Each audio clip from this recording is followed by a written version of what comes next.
আবরাজ চকচকে একটা ঘড়ির বক্স থেকে বের করে ঘড়িটা হাতে দিল। ফর্সা হাতের পশমের আনাগোনায় ভরপুর, বেশ আকর্ষণীয় লাগছে দেখতে। ফিজা তাকিয়ে দেখে নিল। আবরাজ আজ চুলে জেল দিল না, শুধু সিরাম দিয়ে চুল পরিপাটি করে নিল। মুখেও কিছু দিল না, সব শেষে হাতে নিল পারফিউম। রেডি হয়ে বউয়ের কপালে চুমু খেলো নিজের অজান্তেই। এরপর হাতটা ধরে বেরিয়ে এলো রুম থেকে।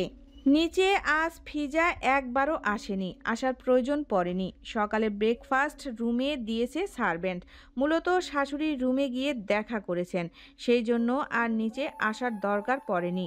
আবরাজও সাথে সাথে ছিল আজ, তাই সুযোগও হয়নি। এখন নিচে এসে ফিজা চমকে গেল। পুরো বাড়ির শেপ বদলে গিয়েছে, ডেকোরেশন 2 দিন নাগাদ হচ্ছিল। ফিজা ভাবেনি এভাবে এত সুন্দর করে আবরাজ সব কিছু আয়োজন করবে। ফিজার মা মহিমিতা বেগম নিজের মেয়ের সুখে সুখী। এখন ছোট মেয়েকে ভালো একটা ছেলে দেখে দ্রুত বিয়ে দিয়ে তিনি নিশ্চিন্ত হতে চায়। ঘটকের সাথে শীঘ্রই কথা বলবেন।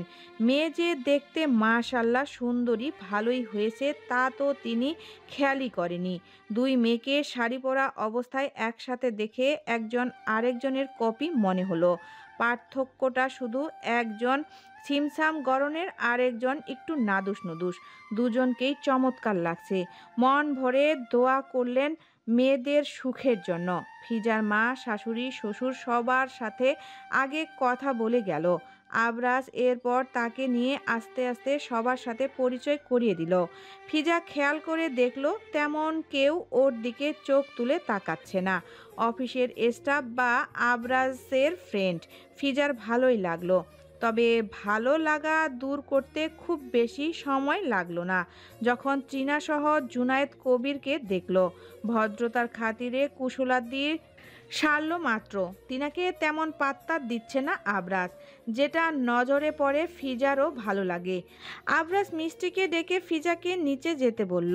ফিজার নিজেরও অস্বস্তি হচ্ছিল, সুযোগ পেয়ে সেটা হাতছাড়া করে না। ভালো লাগলো আবরাজের বইয়ের প্রতি কেয়ারিং হচ্ছে। ফিজা মিষ্টির সাথে চলেই যাচ্ছিল, তখন পেছন থেকে গম্ভীর স্বর ভেসে আসে, মিস, উফ সরি, মিসেস আবরাজ খান, আপনার ইয়াররিং এটা। ফিজা পেছনে ফিরে দেখলো জুনায়েতের হাতে ওর কানের দুলটা।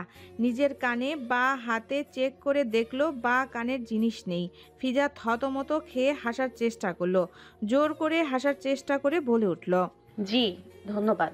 ফিজা হাত বাড়িয়ে কানের জিনিসটা নিতে যাবে, কিন্তু এর আগেই কেউ থাবা মেরে জুনায়েতের হাত থেকে সেটা নিয়ে নিল। ফিজার দৃষ্টি ঘুরিয়ে পাশে তাকিয়ে আবরাজকে দেখল। আবরাজ জিনিসটা নিয়ে পাশের ডাস্টবিনে ফেলে দিল। ফিজাকে বা হাতে ঠাস করে নিজের সাথে জড়িয়ে ধরল। জুনায়েতের দিকে তাকিয়ে দাঁতের দাঁত চেপে বলে উঠল, আমার বউ যার তার হাত থেকে কিছু নিতে অভ্যস্ত নয়, তুমি বরং তোমার গার্লফ্রেন্ডকে দেখো। ফিজা কিছু বুঝতে পারে না, দুলটা স্বর্ণের, এভাবে ডাস্টবিনে ফেলে দিল আবরাজ। সে বিস্ময় কিছু বলতে ভুলে গেল। আবরাজ বউকে নিয়ে হেলে দুলে অন্যদিকে চলে গেল। জুনায়েদ পেছনে দাঁড়িয়ে রইল দৃষ্টি স্থির রেখে। টিনা তখন নিজের ফুপিমুনির সাথে কথা বলছে। মেহেরিন পাশে দাঁড়িয়ে মেয়েটাকে ভালো করে দেখে, একটু বেশি মডার্ন, তবে চেহারা সুন্দর। টিনা যখন আব্রাহামের সাথে একদম ফ্রেন্ডলি হেলে দুলে কথা বলতে লাগলো, তখনই মেহেরিন মুখ ভেঙচি কাটল, বলল, ঢং দেখে বাঁচি না। কথাটা বলেই আব্রাহামের দিকে নজর পড়তেই দেখলো আব্রাহাম ওর দিকেই তাকিয়ে আছে। মেহেরিন বেচারি থতমত খেয়ে মায়ের পেছনে গিয়ে দাঁড়ালো।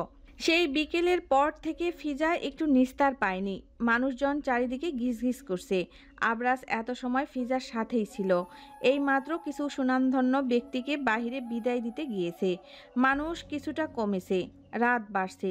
ট্রিনা আসার পর গেস্ট রুমে গিয়ে ঢুকেছে মেয়েটা, আর বেরিয়ে আসেনি। আবরাজ তার সাথে কোনো কথা বলেনি, যা একটু ওই আসার পরপরই কুশলাদি করেছে। এতে ট্রিনা নিশ্চয়ই কষ্ট পেয়েছে। পেলে পাক, তারই বা কি আসে যায় এতে। মেয়ে মানুষ কেন অন্যর জামাই নিয়ে টানাটানি করবে? নির্লজ্জের মতো ছেঁচড়ামি কেন করবে? মেয়ে তো মেয়েই, তাদের আত্মসম্মান থাকবে, সেটা কেন বিসর্জন দিতে যাবে মেয়ে? ফিজার মনে হচ্ছে ট্রিনা নিজের জেদের কাছে আত্মসম্মানটা পর্যন্ত ভুলে গিয়েছে। ফিজাকে ইলা বেগম সবার মাঝখান থেকে নিয়ে এলো। সিঁড়ি বেয়ে ছেলের বউকে নিয়ে উপরে উঠতে উঠতে বলল, অনেক হয়েছে পরিচয়, রুমে গিয়ে রেস্ট করবে, নিচে আসার দরকার নেই, আমি খাবার পাঠিয়ে দেব। শরীর গোলাচ্ছে মা, আমি আর কিছু খাবো না। আপনি আপনার ছেলেকে খেয়ে নিতে বলবেন।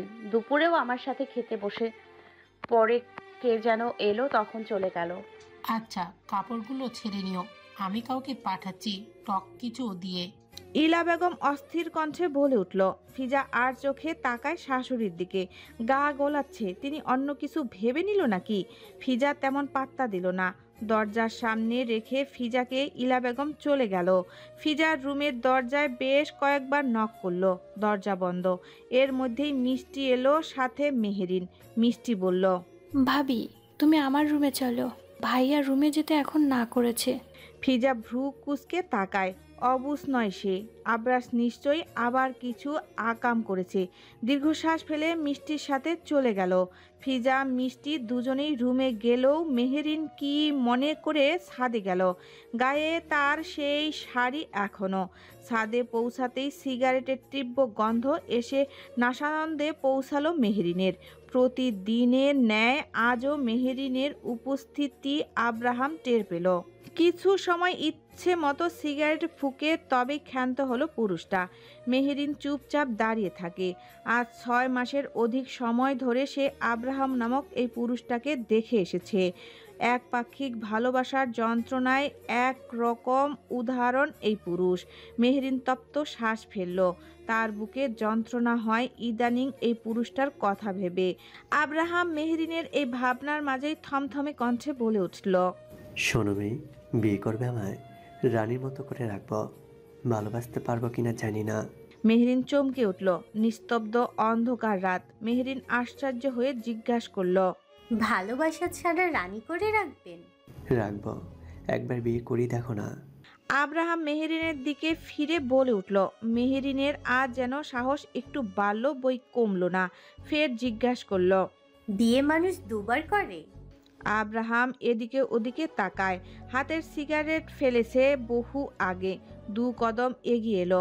মেহেরিনের হাতটা আচমকাই টেনে ধরে অনামিকা আঙ্গুলে একটা রিং পরিয়ে দিল। মেহেরিন হতবম্ব হয়ে ফ্যাল ফ্যাল করে তাকিয়ে রইল পুরুষালীর হাতের দিকে। তার হাতে ধরে রেখেছে এখনো আব্রাহাম। ধরে রেখেই বলল, বেশি ভেবো না, আমি সামলে নেব সব। ঘুমের ঘরে ফিজা অনুভব করলো গলায় উষ্ণ নিঃশ্বাস।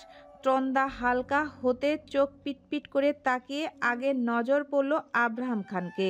ঘোর লাগা দৃষ্টিতে তাকিয়ে সে। ফিজা আস্তে করে ঢোক গিলে আশেপাশে তাকালো। ফুলের গন্ধ চারিদিকে মোমো করছে। লাল গোলাপের সংমিশ্রণে আরও বিভিন্ন ফুলে ফুলে সজ্জিত কক্ষ। আশ্চর্য হয় সে। বলল, এসব কি আবরাজ, কখন করলেন? সারপ্রাইজ। কিন্তু আমি। কথা সম্পূর্ণ করার আগেই আবরাজ মুখ গুজে বউয়ের গলায় ফিসফিস করে বলে, ডু ইউ নো আমাদের ফার্স্ট নাইট স্পেশাল ছিল না? অসহ্য সোয়ায় শিহরিত হলো ফিজা। মুখের খেই হারিয়ে গিয়েছে যেন। ব্যক্তিগত পুরুষের স্পর্শে বারবার মাতাল হয় সে। এত অবহেলার পরও সে সব ভুলে গেল। নিজের সাথে সে কি নিদারুণ নিষ্ঠুর অন্যায়টা না করেছে। ভেবেই বুকে চাপ অনুভব করলো। সুখের মুহূর্তেও বুক চিরে দীর্ঘশ্বাস বেরিয়ে এলো। তবে তা ক্ষণস্থায়ী মাত্র। অবহেলায় রাখা পুরুষ যে প্রেমিক পুরুষ হচ্ছে ইদানিং। ফিজা মন প্রাণ চাইল এখনের দীর্ঘশ্বাস যেন ভুলিয়ে দিল, তেমন করে এত বছরের করা অবহেলাও পুষিয়ে দিতে সক্ষম হয় যেন এক সময়। সকালে ঘুম ভেঙে ফিজা অবাক, নিজের বিছানার অর্ধেক জুড়ে শুধু ঝুমকো জড়া, বাহারি রঙের থেকে শুরু করে স্বর্ণ, সাথে কিছু ডায়মন্ডও চকচক করছে। ফিজা হতভম্ব হয়ে তাকিয়ে থেকে ভাবলো হয়তো সে স্বপ্ন দেখছে। চোখ বন্ধ করে নিল সে। তখন কানে আসে মলায়ন স্বর। স্বপ্ন নয়, সব বাস্তব। তুমি চোখ খুলো সুগন্ধি ফুল। আবরাজের কণ্ঠ কানে আসতেই ফিজার চোখ মেলে তাকালো। দৃষ্টি স্থির হলো ওয়াশরুমের দরজায় দাঁড়ানো, কোমরে টাওয়াল পেঁচানো আবরাজ খানকে। সে বিস্ময় ঘোর থেকে বলে উঠল, এসব কি আবরাজ, এতগুলো? আমি এত জোড়া দুল দিয়ে কি করব? পড়বে। এদিকে শাড়িগুলো রাখায় আপনার কাপড় রাখতে অসুবিধা হচ্ছে। আপনি আবার পাগল করে দেবেন আমায়। ফিজা মন খারাপের সাথে হতাশ হয়ে বলে। আবরাজ কিছু ভেবে বলল, সন্ধ্যায় সারপ্রাইজ আছে, অপেক্ষা করো। এরপর রেডি হয়ে বউয়ের কপালে চুমু খেয়ে বেরিয়ে গেল। ফিজা তখনও বিছানায় আধশোয়া হয়ে ভাবে কিছু। সকালে ফিজা নিচে এসে শাশুড়িকে হাতে হাতে রান্নাঘরে সাহায্য করলো। ইলা বেগম যদিও না করলো, তবুও খুশি তিনি পুত্রবধূ তারই মতো রান্নাবান্না নিজে করতে ভালোবাসে। নাস্তা তৈরি করে ফিজা শ্বশুর মশাইকে ডেকে আনলো। মেহেরিন সকাল সকাল বেরিয়েছে। আব্রাহাম তৃণা আগে থেকে নাস্তার টেবিলে ছিল। আব্রাহাম নাস্তা করে চলে গেল। ইলা বেগম মহিতা বেগমকে নিয়ে আসলেন। মিলন খান এসে নিজেও বসলো। ফিজাকে ডেকে পাশে বসালো। প্লেটে নিচে নাস্তা তুলে দিলেন। মাথায় হাত বুলিয়ে বললেন, দীর্ঘদিন বাসো। ফিজা হাসলো। মিলন খানের এই কথার মানে ফিজা বুঝতে পেরেছে। আবরাজের জন্যই তো এই কথা বলছেন। ঘরের ছেলে যে ঘরে ফিরেছে। একটা রুম, ছোটোখাটো একটা শাড়ির শপিং মল বলা চলে। শাড়িগুলো কি সুন্দর করে হ্যাঙ্গারে ঝুলিয়ে রাখা। কয়েক জোড়া মেয়েলি জুতা একটা র্যাকে সুন্দর করে সাজানো। ছোটোখাটো একটা ড্রেসিং টেবিল, যার সবটা জুড়েই রয়েছে হরেক রকমের চুড়ি, কানের দুল, বিভিন্ন হাতের রিং, ম্যাচিং ম্যাচিং লিপস্টিক, কয়েকটা দামি ব্র্যান্ডের পারফিউম, এর কাচের কারুকাজের বোতল। রুমের ভেতর একটা ছোট রুম। আবরাজ সব দিক চোখ বুলিয়ে নিয়ে একটা কানের দুল হাতে তুলে নিল।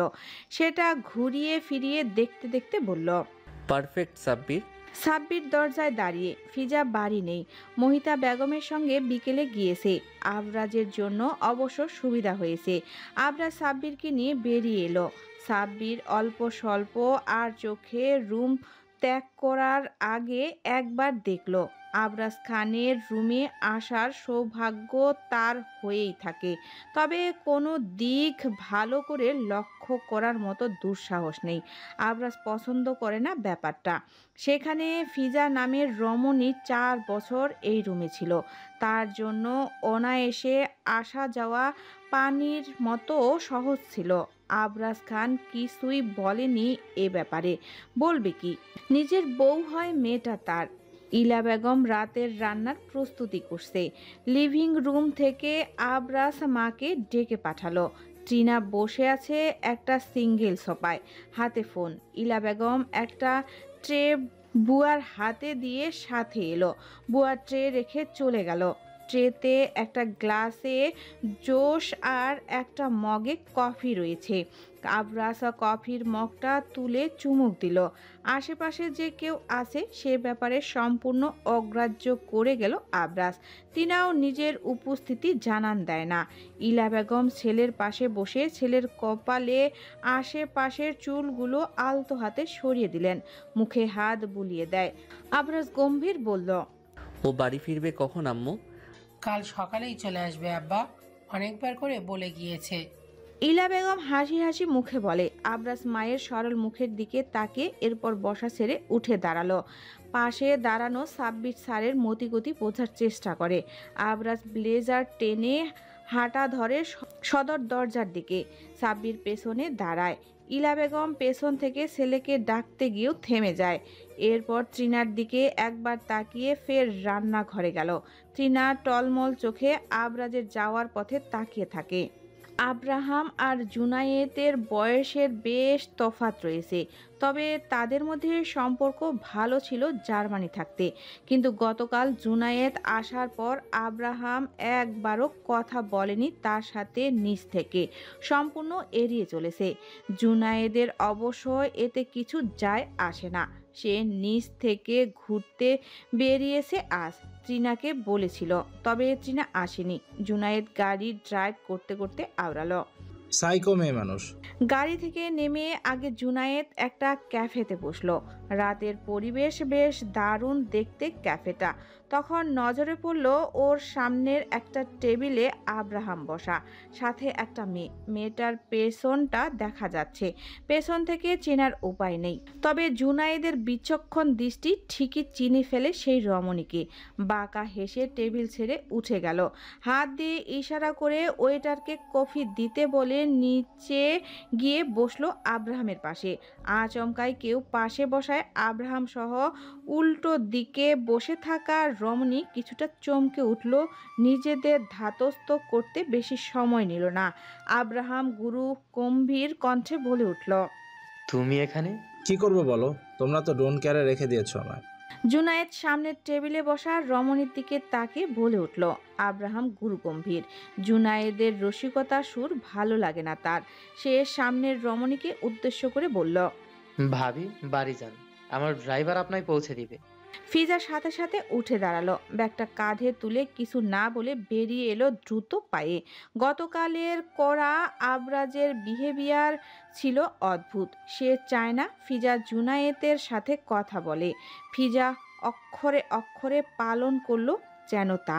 জুনায়েদ ফিজার পিঠের দিকে তাকিয়ে রইল। আব্রাহাম দাঁতে দাঁত চেপে বলে উঠল, অন্য কারোর ব্যক্তিগত নারীকে এভাবে নজর দিতে হয় না। আমি অন্য কারো ব্যক্তিগত নারীর দিকে নজর দিচ্ছি, তুমি তো নিজের ভাইয়ের বউয়ের দিকে নজর দাও। আব্রাহামের চোয়াল শক্ত হয়ে আসে ঘৃণিত এই কথায়। আব্রাহাম ঘাড় তাক করে বলে উঠল, আমি ভাইয়ের বউকে নিজের বোনের নজরে দেখছি, তোমার মতো জঘন্য দৃষ্টিতে দেখি না। আগে দেখতে? এখন দেখি না। আমার পার্সোনালিটি এতটাও খারাপ নয় যে সে অন্য কারোর বউ এটা জানার পরও পেছনে পড়ে থাকবো। হ্যাঁ, এক সময় আমি ওকে ভালোবাসতাম, বাট সেটা শুধু আমার তরফ থেকে ছিল। আব্রাহামের কড়া জবাব। জুনায়েদ কিছু বলে না আর। ভাবার বিষয় আছে এখানে, কিন্তু মেয়েটার মধ্যে কিছু একটা আছে। জুনায়েদ জানে না কি আছে, তবে মেয়েটাকে এক রাতের জন্য হলেও তার চাই। ফিজা ক্যাফ থেকে বেরিয়ে আব্রাহামের গাড়ির কাছে এসে দাঁড়ালো। রাত আনুমানিক 9:30। ফিজা একবার ভাবলো গাড়িতে এসে ওভার কিংবা অন্য কোনো কিছু দিয়ে চলে যাবে, কিন্তু রাত বেড়েছে, একা যাওয়ার সাহস করে না। আব্রাহাম তার এক সময় খুব নিকটবর্তী বন্ধু, এখন আবার দেবর। বেশি কিছু না ভেবে গাড়িতে ওঠার সিদ্ধান্তে উপনীত হলো। তবে গাড়িতে সিটে বসতে পারল না।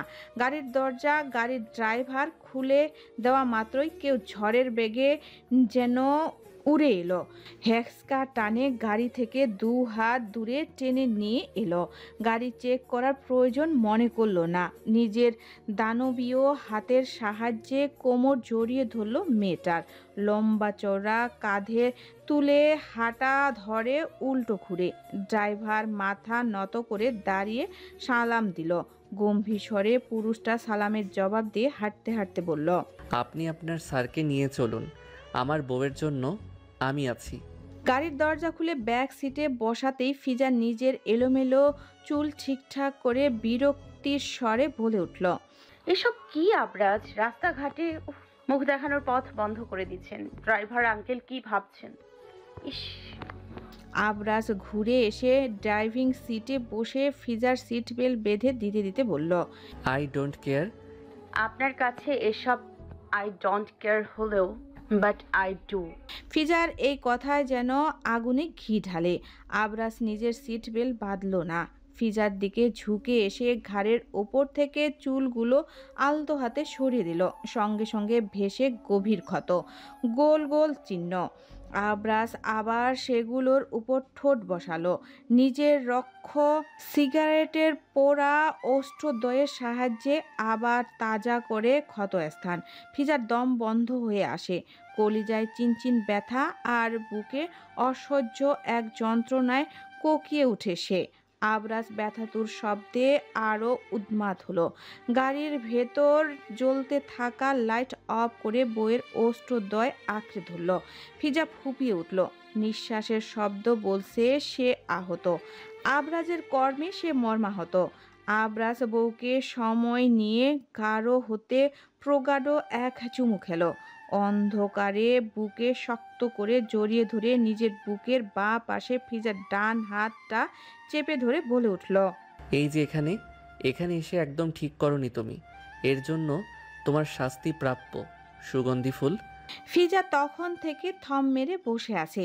আবরাজ জড়িয়ে ধরা অবস্থায় ফিজাকে যে নিজের অনুভূতি ব্যক্ত করেছে সে এ ব্যাপারে সুনিশ্চিত। কিন্তু এই আবরাজ খানের মুখে হৃদয় বিদারক কথা স্বপ্ন নয়তো ফিজা বিশ্বাস করতে পারে না। তবে কি সে জায়গায় করতে সক্ষম হলো আবরাজ খানের হৃদয়ে? সব প্রশ্নের জবাব তো একটু আগেই ঘটনার কথা থেকে সত্যি প্রমাণিত হয়। আবরাজ ফিজাকে নিয়ে নিজের বাড়ির রাস্তা ধরল। ফিজা কিছু বলল না। বিশেষ কারণে সে এসেছিল আব্রাহামের সাথে সাক্ষাৎ করতে।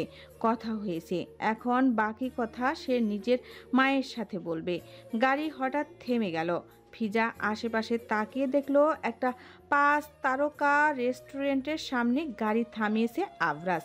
ফিজা তাও প্রশ্ন করলো, প্রিয় শ্রোতা বন্ধুরা, ভয়েস অফ জান্নাত চ্যানেলটিতে নিয়মিত আশিক সোনালিকার গল্প শুনতে ও পড়তে আমাদের চ্যানেলটি সাবস্ক্রাইব করে পাশে থাকুন। আপনাদের ভালোবাসা ও সহযোগিতা আমাদের প্রেরণা। ধন্যবাদ।